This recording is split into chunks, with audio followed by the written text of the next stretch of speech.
تو ایک جگہ اللہ نے تعارف کرایا ہے کہ میرے بندوں میں تمہیں بتاؤں کہ میرے بندے کون ہیں. ویسے تو سارے اسی کے بندے ہیں. ما خلقت الجن والانس، انسان جنات سب کو اللہ نے پیدا کیا ہے، لیکن اللہ تعالیٰ فرماتا ہے کہ مجھ سے تعلق جن کا ہے اور جنہیں میں کہہ سکتا ہوں کہ یہ ہیں میرے بندے، تو وہ سورہ فرقان میں ہے صرف 12 باتوں کی. 12 باتیں جس مرد عورت میں ہوں گی اللہ اس پہ مہر لگائے گا کہ میرا ہے. جب میرا ہے تو پھر اللہ تعالیٰ اس کے ساتھ معاملہ خاص کرے گا نا. تو اللہ تعالیٰ کہتا ہے میرے بندو میرا دین تو بہت بڑا ہے. 12 یہ 5 انگلیاں 10 اور یہ 2 12 کہ 12 باتیں اپنے اندر پیدا کر لو تم میرے بنو گے. پھر جو تمہاری طرف ہاتھ اٹھے گا اس سے میں کاٹوں گا، جو پاؤں اٹھے گا اس سے میں توڑوں گا، جو آنکھ اٹھے گی اس سے میں پھوڑوں گا. پہلے میرے بنو تو صحیح. وہ کیا ہیں؟ وعباد الرحمن الذین یمشون علی الارض ہونا. پہلی صفت کہ اللہ کہتا ہے میرے بندے کون ہیں؟ کہتا ہے جو زمین پر عاجزی اور تواضع اختیار کرے. اللہ اکبر. زمین پر جب کسی کو اقتدار مل جاتا ہے تو اکڑ کے چلتا ہے، پیسہ مل جاتا ہے اکڑ کے چلتا ہے، شہرت مل جاتی ہے اکڑ کے چلتا ہے. تو اللہ نے کہا پہلی نشانی کیا ہے؟ عاجزی اختیار کرو. تو کوئی وظیفہ نہیں بتایا، کوئی تسبیح نہیں بتائی، کہا عاجزی اختیار کرو. اپنی حیثیت کو یاد رکھو کہ اول نطفہ ہوں، آخر ایک مردار ہوں، کچھ عرصے کے بعد چند مٹھی مٹی ہوں، اور پھر اللہ مجھے کھڑا کرے گا تو اس دن دیکھا جس کی نیکیاں بڑھیں گی تو وہ عزت دار ہے، جس کی گھٹ گئیں وہ ذلیل و خوار ہے. تو پہلی صفت ہے کہ اللہ کے بندے وہ ہیں جو عاجزی اختیار کرتے ہیں. صرف یہ نہیں کہ زمین پر تواضع سے چلنا نہیں، وہ پوری زندگی ان کی عاجزی کی ہوتی ہے. سورہ لقمان میں ہے کہ لا تمش فی الارض مرحا، بیٹا اکڑ کے کبھی نہ چلنا. انک لن تخرق الارض ولن تبلغ الجبال طولا، کہ تو نہ تو پہاڑوں سے اوپر قد لے جا سکتا ہے، نہ ایڑی مار کے زمین پھاڑ سکتا ہے. تو ایک میں مختصر بیان کرتا ہوں تواضع. دوسری تواضع سے جڑی ہوئی بات ہے کہ تواضع کا پتہ کب چلے گا؟ وہ دوسری صفت ہے وَإِذَا خَاطَبَهُمُ الْجَاهِلُونَ قَالُوا سَلَامًا. سبحان. جب ان سے کوئی، یہاں جاہلون سے مراد ان پڑھ نہیں، جاہلون سے مراد ہے زیادتی کرنے والا. وَأَعُوذُ بِكَ مِنْ أَنْ أَجْهَلَ أَوْ يُجْهَلَ عَلَيَّ. یا اللہ میں پناہ چاہتا ہوں کوئی میرے اوپر زیادتی کرے یا میں کسی پر زیادتی کروں. یہاں جہالت سے مراد ہے زیادتی کرنے والا، بدتمیزی کرنے والا. تو وہ کیا کرتے ہیں؟ قالوا سلاما. وہ یہ نہیں کرتے کہ اس سے کتنے لوگ قطع تعلق مراد لیتے، باجی السلام علیکم تو ڈرا ہو رہے سا ڈرا ہو رہے. تو میرا اللہ یہ نہیں کہہ رہا. میرا اللہ کہہ رہا جب ان سے کوئی غلط گفتگو کرتا ہے، غلط معاملہ کرتا ہے، بدتمیزی کرتا ہے تو وہ آگے تمیز کے ساتھ بات کرتے ہیں. وہ غصے سے بپھر نہیں جاتے، وہ اس کے لہجے میں بات نہیں کرتے، وہ ٹھنڈے مزاج کے ساتھ اللہ اس کے رسول کو سامنے رکھ کر وہ بات کرتے ہیں. 2. تیسری فرمائی والذین یبیتون لربہم سجدا وقیاما. عبادت کو تیسرے نمبر پر لائے کہ میرے بندوں کی تیسری بڑی صفت یہ ہے کہ وہ رات کو اٹھتے ہیں اور مجھے یاد کرتے ہیں. اچھا اب آج کل سستی کا زمانہ ہے. میرے نبی نے ایک حدیث سنائی تو وہ بہت بڑی خوشخبری ہے آپ کے لیے. جو عشاء کی نماز باجماعت پڑھ لے اور صبح کی نماز باجماعت پڑھ لے تو اس کی رات تہجد میں لکھی جائے گی. قربان جاؤں اپنے نبی کی رحمت پر اور ان کے رحمت للعالمین ہونے پر کہ میرے جیسا جو سر درد کا مریض ہے وہ رات کو نہیں اٹھ سکتا تو عشاء با جماعت پڑھ لے اور فجر با جماعت پڑھ لے، ساری رات عبادت ہے۔ باقی یہ تو ہے یعنی بالکل وہ 33 نمبر والا کام ہے، لیکن ہم پاس لوگوں میں شمار ہیں، اس صفت کے حقدار کہلائیں گے۔ باقی اصل وہ ہیں جو راتوں کو اٹھ کر یاد کرتے ہیں، ایک ہوک سی دل میں اٹھتی ہے، ایک درد جگر میں ہوتا ہے، ہم رات کو اٹھ اٹھ روتے ہیں جب سارا عالم سوتا ہے۔ تو عشق تو ایسی چیز ہے۔ ملحب کلام قد نزخرفہ ان المحبت قلب وہبناہ۔ محبت اسے نہیں کہتے کہ محبوب کو چکنی چپڑی باتیں کو، جی میں قربان جاؤں، میں صدقے جاؤں، میں واری جاؤں، آپ کے بغیر تو جی نہیں سکتا، باتوں سے نہیں کہ محبت ہے دل کو اس کے قدموں پہ نچھاور کر دو۔ بہت خوبصورت بات اللہ نے کی۔ تو جو لوگ ماشاءاللہ راتوں کو اٹھتے ہیں ان کو مبارک ہو، لیکن ہمارے جیسے کمزور بھی اس فضیلت میں ہیں۔ عشاء با جماعت پڑھ لو، فجر با جماعت پڑھ لو، اور پھر اللہ تعالیٰ پہ قربان جائیں کہ ان کی جو ہے نا دعا اللہ تعالیٰ بتاتا ہے، والذین یقولون ربنا اصرف عنا عذاب جہنم ان عذابها کان غراما۔ وہ اللہ ان کی دعا بتا رہا ہے کہ وہ کہتے ہیں یا اللہ ہم سے عذاب جہنم دور فرما، چونکہ یہ نہ ٹلنے والا عذاب ہے جو چمٹ جاتا ہے، اور وہ انہا ساءت مستقرا و مقاما، اور یا اللہ وہ بہت ہی برا ہے، بہت ہی برا ہے۔ تو تہجد اور دعائیں، دعا بہت بڑی طاقت ہے، بہت بڑی طاقت ہے، بہت بڑی طاقت ہے۔ ہم نے دعا ایسے ہی بنائی ہوئی ہے، فرض نماز کے بعد مولوی صاحب رٹے رٹائے جملے بولتے ہیں، ہم پیچھے آمین کہتے ہیں۔ دعا وہ ہے جو آپ تنہائی میں اللہ کے سامنے گڑ گڑا کر بولتے ہیں۔ میرے نبی نے فرمایا اللہ کے سامنے روو، اچھا اگر علم تبکو فتباکو، اچھا اگر تمہیں رونا نہیں آتا نا تو رونے کی شکل بنا لو۔ چوتھی چیز بتاتے ہیں، والذین یقولون ربنا اصرف عنا عذاب جہنم ان عذابها کان غراما انہا ساءت مستقرا و مقاما۔ یا اللہ جہنم سے بچانا اور جہنم کے عذاب سے بچانا، وہ اللہ آپ پہ ہی معاف کرے گا۔ یہ ہمارے اب تو عام ماحول میں جی اللہ آپ پہ ہی معاف کرے گا، اللہ بڑا غفور الرحیم ہے، اللہ آپ پہ ہی معاف کرے گا۔ تو میں تو اپنے ماحول میں بات کرتا ہوں اپنے عزیز رشتہ داروں سے کہ اللہ آپ پہ ہی کپا کٹ دے گا، سپرے نہ کرو، پانی نہ لاؤ، کھاد نہ دیو، آپ بہے کوئی بی پا دیو، اللہ آپ پہ ہی کٹ دے گا۔ لے جی مولانا صاحب کئیاں گلاں کریں دیو، بھلا کدی پانی تے کھاد تے سپرے تو بغیر بھی کاشا ہوئی۔ تو اللہ یہی کہہ رہا ہے کہ ڈرو مجھ سے اس جہنم کے عذاب سے اور اس سے بچاؤ کا راستہ اختیار کرو۔ پانچویں بات کیا ہے؟ والذین اذا انفقوا لم یسرفوا ولم یقتروا وکان بین ذلک قواما۔ بہت اعلیٰ چیز ہے، معیشت کو، اکانومی کو بہت خوبصورت انداز میں بتایا کہ میرے خاص بندے وہ ہیں۔ دیکھو اللہ نے دنیا کا بھی بیچ میں ڈالا، اللہ والے دنیا کو نہیں دیکھتے، اللہ والے چٹائیوں پہ سوتے ہیں، اللہ والے بادشاہوں سے نہیں ملتے ہیں، اللہ والوں کے پاس جایا جاتا ہے، اللہ والے کسی کے پاس نہیں جاتے ہیں۔ ارے سب سے بڑے اللہ والے تو نبی ہیں، اللہ نے فرعون کے پاس بھیجا موسیٰ علیہ السلام کو، اور کائنات کی افضل ترین ہستی اللہ کے بعد میرے نبی ہیں، ابو جہل کے پاس بھیجا۔ تو یہاں ان کی معیشت کو بتایا جا رہا ہے کہ میرے بندے وہ ہیں جتنا ہم نے ان کو دیا ہے اس سے بڑھ کر خرچ نہیں کرتے۔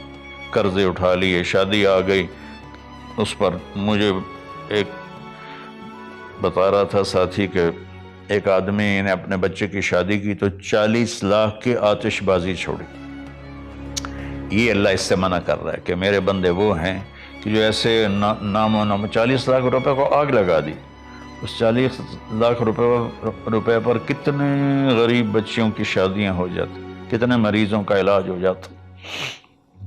وَلَمْ يَقْتُرُوا، دوسری بات ہے کہ جتنا دیا ہے اس سے اوپر نہیں جاتے کہ قرضوں میں چلے جائیں، اکانومی برباد ہو گئی۔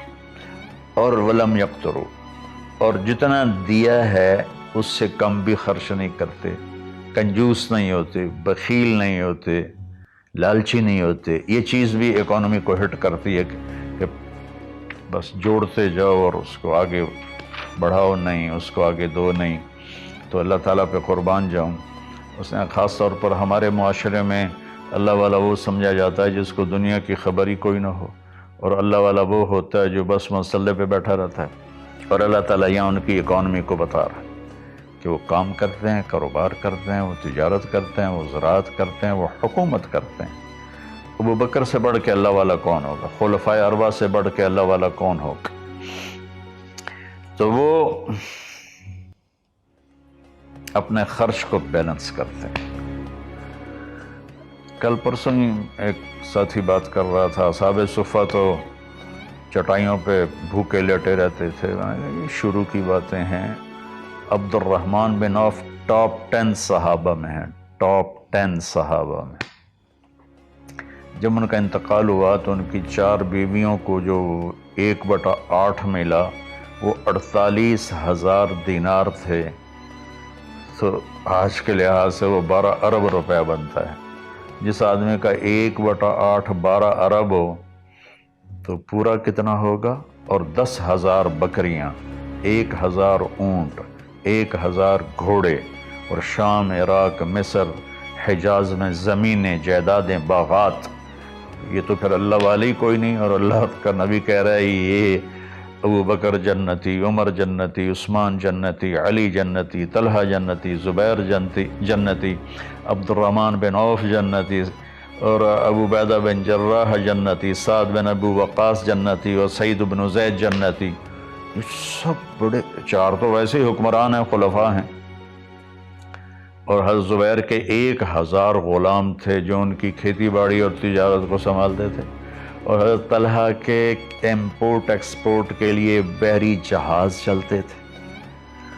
سعد بن ابی وقاص کا وہ مدینے کی جنوب کی طرف وادی عقیق ہے، جو آج کے زمانے کا ڈیفنس کہہ لیں، وہاں ان کا سرخ پتھر کے سے بنا ہوا محل تھا۔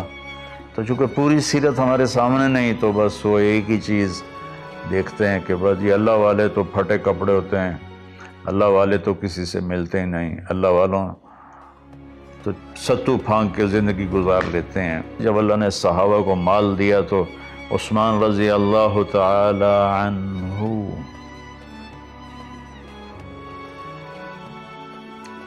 کہنے لگے اپنی بیوی نائلہ کے لیے میں نے چادر خریدی ہے 300 دینار میں، 300 دینار میں، جو 7.5 کروڑ روپیہ بنتا ہے۔ اور کہہ رہے ہیں کہ پتہ نہیں اسے پسند آئے گی کہ نہیں آئے گی۔ تو ہم بیچ میں دنیا کو نکال نہیں سکتے، یہ بڑی غلط تعبیر ہے اسلام کی۔ اس کے بعد کیا ہے ان کی صفت؟ 3 کٹھی بتائی ہیں، 6، 7، 8۔ میں آپ کو 5 بتا چکا ہوں۔ تواضع، عاجزی، اور برائی کا جواب اچھائی، اور راتوں کو اٹھ کے بندگی، اور اپنے کاروبار زندگی میں اعتدال اور بیلنس آف اکانومی تب ہوگا جب اخراجات کو کنٹرول کیا جائے گا۔ وہ ایک آدمی مجھے ملنے آیا تو کہنے لگا یہ اتنے کروڑ کی گھڑی، اور ہمارے پاس گھڑیوں کا ڈھیر ہے، کروڑوں روپے، ہر گھڑی کی قیمت کروڑوں روپے ہے۔ تو یہ تو نادانی کی بات ہے، نہ کہ کوئی فخر کی بات ہے۔ پھر اللہ تعالیٰ نے بتایا 3 صفتیں کٹھی بیان فرمائیں، وہ کیا ہیں؟ والذین لا يدعون مع اللہ الہا آخر، جو توحید کا جام پیتے ہیں اور اللہ کے سوا کسی کو اس کا شریک نہیں ٹھہراتا۔ دوسرا کیا ہے؟ وَلَا يَقْتُلُونَ النَّفْسَ الَّتِي حَرَّمَ اللَّهُ إِلَّا بِالْحَقِّ، جو ہمارے علاقے میں اور خاص طور پر جو قتل کی دشمنیاں ہیں، اور اپر پنجاب میں جو قتل کی دشمنیاں ہیں، گجرانوالہ کے ارد گرد، گجرات کے ارد گرد خاندانوں کے خاندان تباہ ہو گئے، اور ایسی سرحد اور بلوچستان کے قبیلوں کے قبیلے تباہ ہو گئے، اور نمازی 5 وقت کے۔ اور میرا اللہ کہتا ہے جو کسی کو قتل نہیں کرتا سوائے حق ہے۔ حق ہے، کوئی زانی پکڑا جاتا ہے اور شادی شدہ ہے اور 4 گواہ اس پہ لگ جاتے ہیں، ہم اس کو قتل کرو۔ اور کوئی جنگ ہے کفر اور اسلام کی، جب اس جنگ میں جب سامنے آئے لڑائی کرنے والا اسے قتل کرو۔ لیکن جیسے آج کل ہمارا ماحول ہے، قتل قتل قتل قتل، بھائیو اللہ کہہ رہا ہے جو میرے بندے ہیں نا وہ کسی کو ناجائز قتل نہیں کرتے۔ تیسرا کیا فرمایا؟ وَلَا يَزْنُونَ، زنا نہیں کرتے۔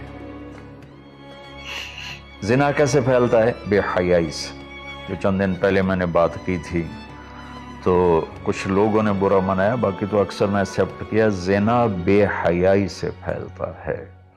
اللہ کہتا ہے قُلْ لِلْمُؤْمِنِينَ يَغُضُّوا مِنْ أَبْصَارِهِمْ وَيَحْفَظُوا فُرُوجَهُمْ، ایمان والوں سے میرے محبوب کہو کہ آنکھیں نیچی رکھیں اور زنا سے اپنے آپ کو محفوظ رکھیں۔ سیم آیت وَقُلْ لِلْمُؤْمِنَاتِ يَغْضُضْنَ مِنْ أَبْصَارِهِنَّ وَيَحْفَظْنَ فُرُوجَهُنَّ، اور ایمان والی عورتوں سے کہہ دو کہ اپنی نظریں نیچی رکھیں اور اپنے آپ کو اس فحاشی اور بدکاری سے بچائیں۔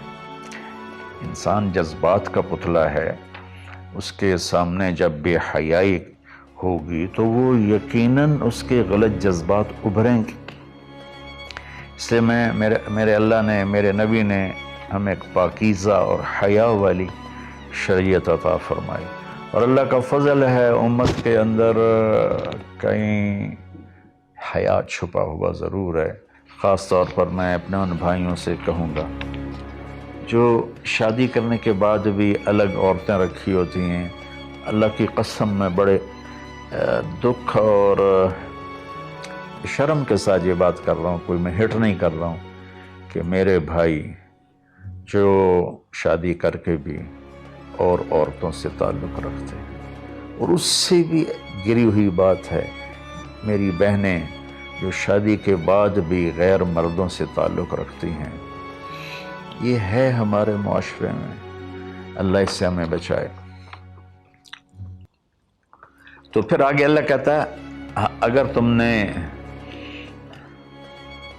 یہ کام کیا وَمَن يَفْعَلْ ذَلِكَ، اگر تم یہ تینوں کام کرو گے، زنا کرو گے، قتل کرو گے، شرک کرو گے، يَلْقَ أَثَامًا، بہت بڑا گناہ ملے گا، يُضَاعَفْ لَهُ الْعَذَابُ يَوْمَ الْقِيَامَةِ، بہت بڑا عذاب ہوگا، وَيَخْلُدْ فِيهِ مُهَانًا، اور ہمیشہ اس میں رہنا پڑے گا۔ لیکن إِلَّا مَن تَابَ، سوائے اس کے جس نے توبہ کر لی، وَآمَنَ، اور ایمان لایا، وَعَمِلَ صَالِحًا، اور اس نے اچھے عمل اختیار کیے۔ اب آگے خوشخبری سننا، اللہ یہ نہیں کہہ رہا اللہ ان کو معاف کر دے گا، اللہ کہہ رہا فَأُولَٰئِكَ يُبَدِّلُ اللَّهُ سَيِّئَاتِهِمْ حَسَنَاتٍ وَكَانَ اللَّهُ غَفُورًا رَحِيمًا۔ اللہ تعالیٰ فرما رہے ہیں کہ ہائے ہائے، اگر تم توبہ کر لو گے نا، ایمان لے آؤ گے، اچھے عمل کرو گے، تو میں صرف تمہیں معاف نہیں کروں گا، تمہاری برائیاں مٹا کے وہاں نیکیاں لکھ دوں گا۔ واہ قربان میرے مولا، کہتے معاف نہیں کروں گا، معاف بھی کروں گا اور تمہارے گناہوں کی جگہ نیکیاں لکھ دوں گا۔ یا اللہ ایسا کیوں کرو گے؟ کہ اس لیے کہ میں غفور الرحیم ہوں۔ تو من تابا وعمل صالحا فإنه يتوب إلى الله متابا، آگے اللہ نے بتایا کہ توبہ کرنے والا ہے کون؟ جو توبہ کرنے کے بعد اپنے عمل کو بدلتا ہے، اچھا کرتا ہے، یہ ہے صحیح توبہ کرنے والا۔ لیکن ایک خوشخبری سنا دو، مثلا ایک آدمی کی توبہ کر کے توڑ دیتا ہے۔ چند دن پہلے ایک نوجوان کا فون تھا، روز نے دھاڑے ماری کہ جی توبہ کرتا ہوں، پھر 15 دن بعد ٹوٹ جاتی ہے، پھر توبہ کرتا ہوں، پھر 15 دن بعد ٹوٹ جاتی ہے۔ میں کہا توبہ کرتے ہو؟ کہتا جی کرتا ہوں. میں نے کہا معاف ہے. وہ انسان ہی نہیں جس سے خطا نہ ہو، وہ انسان ہی نہیں جو بھولے نہیں. تو میرے اللہ نے توبہ کی کوئی لمٹ نہیں رکھی، نہ عدد نہ عمر. بھائی تو 60 سال کا ہو گیا ہے، تجھے حکومت پاکستان ریٹائر کرتی ہے، ہم بھی تیری توبہ قبول نہیں کریں گے. یا بھائی تو 3 دفعہ کر چکا ہے گناہ، اب ہم تیری توبہ قبول نہیں کریں گے. اللہ تعالیٰ کہتا ہے لو بلغت الذنوب عنان السماء ثم استغفرتنی غفرت لک ولا ابالی. میرے بندے میں اتنا بڑا رحم کرنے والا ہوں، تم ایک عورت یا ایک مرد اتنے گناہ کرو کہ زمین پہ رکھتے رکھتے رکھتے رکھتے آسمان کی چھت کو لگا دو، پھر ایک دفعہ کہو یا اللہ معاف کر، تو میں ساری معاف کر دوں. ہمارا اللہ بڑا پیارا اللہ ہے. اچھا 9ویں صفت کیا ہے ان کی؟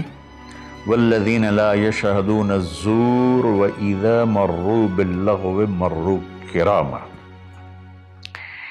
اس کا ایک ترجمہ تو یہ ہے کہ جہاں گندی محفل ہو اور شرابی کی محفل چل رہی ہے، یا کوئی ناچ گانے کی محفل چل رہی ہے، یا کہیں کسی کی غیبت ہو رہی ہے، برائی ہو رہی ہے، کسی پہ ظلم ہو رہا ہے، تو وہ اس میں شامل نہیں ہوتے، چپ کر کے دائیں بائیں سے نکل جاتے ہیں.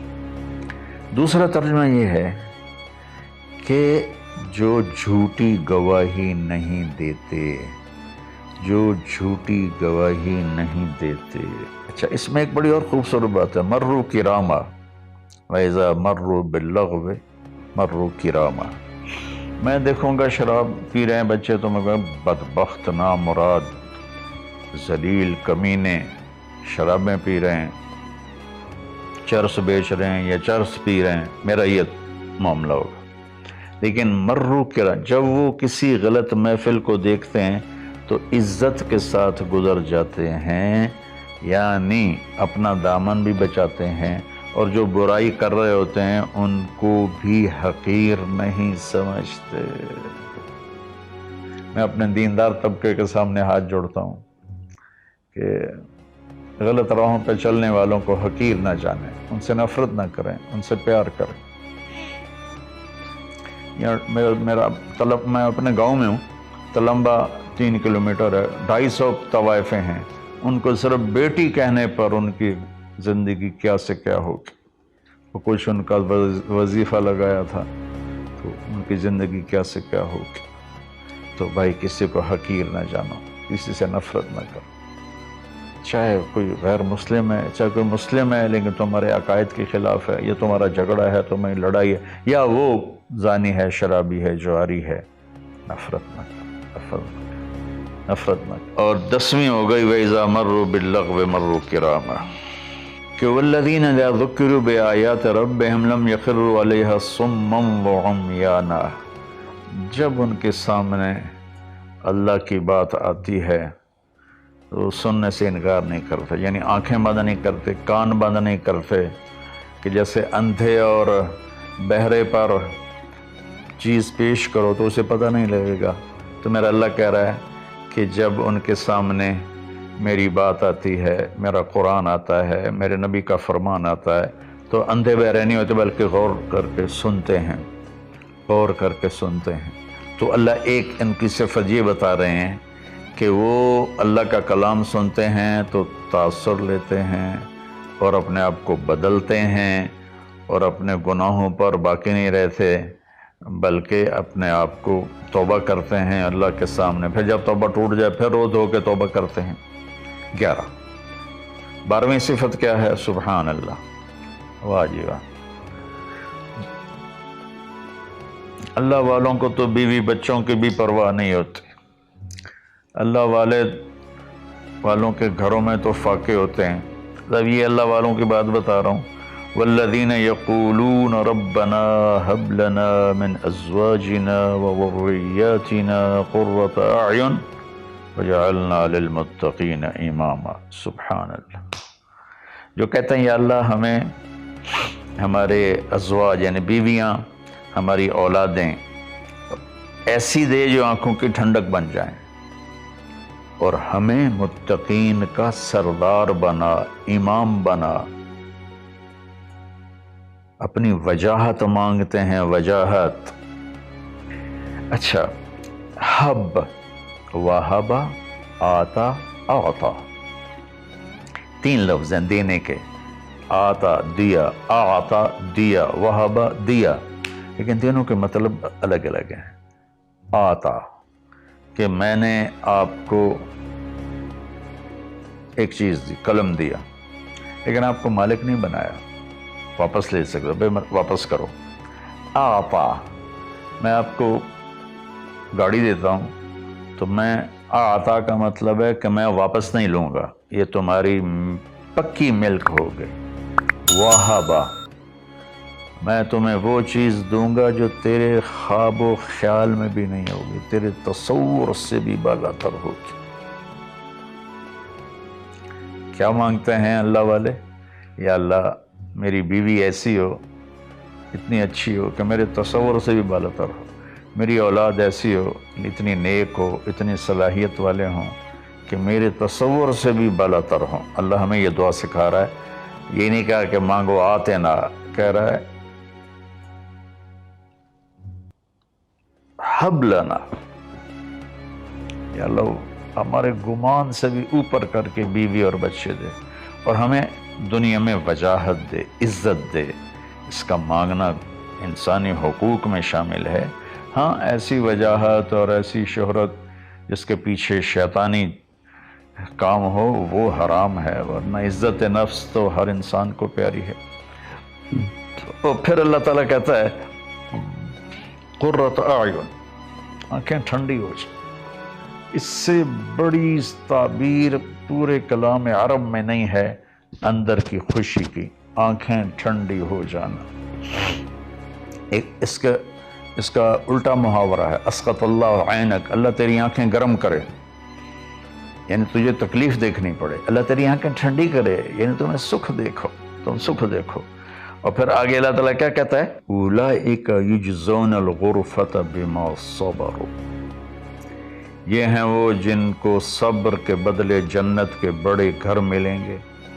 وَيُلَقَّوْنَ فِيهَا تَحِيَّةً وَالسَّلَامًا، جس میں گاڈ آف آنر ان کو پیش کیا جائے گا، سلام کیا جائے گا۔ خالدین فیہا، اس میں ہمیشہ رہیں گے۔ حسنت مستقرا و مقاما، جو ہمیشہ کے لیے خوبصورت رہے گا، اس کا حسن بڑھتا رہے گا، اور تمہارا بھی قیام کبھی نہ ختم ہوگا۔ میری بات تھوڑی لمبی ہو گئی، معافی چاہتا ہوں، لیکن میرے دوستو اللہ کے واسطے جو کام کرو اللہ کے بندے بن کے کرو۔ سیاست کرنی ہے اللہ کے بندے بن کے کرو، تجارت کرنی ہے اللہ کے بندے بن کے کرو، ملازمت کرنی ہے اللہ کے بندے بن کے کرو، زراعت کرنی ہے اللہ کے بندے بن کے کرو۔ اللہ تعالیٰ مجھے بھی ان 12 صفات کا عمل کرنے والا بنائے اور آپ کو بھی۔ السلام علیکم۔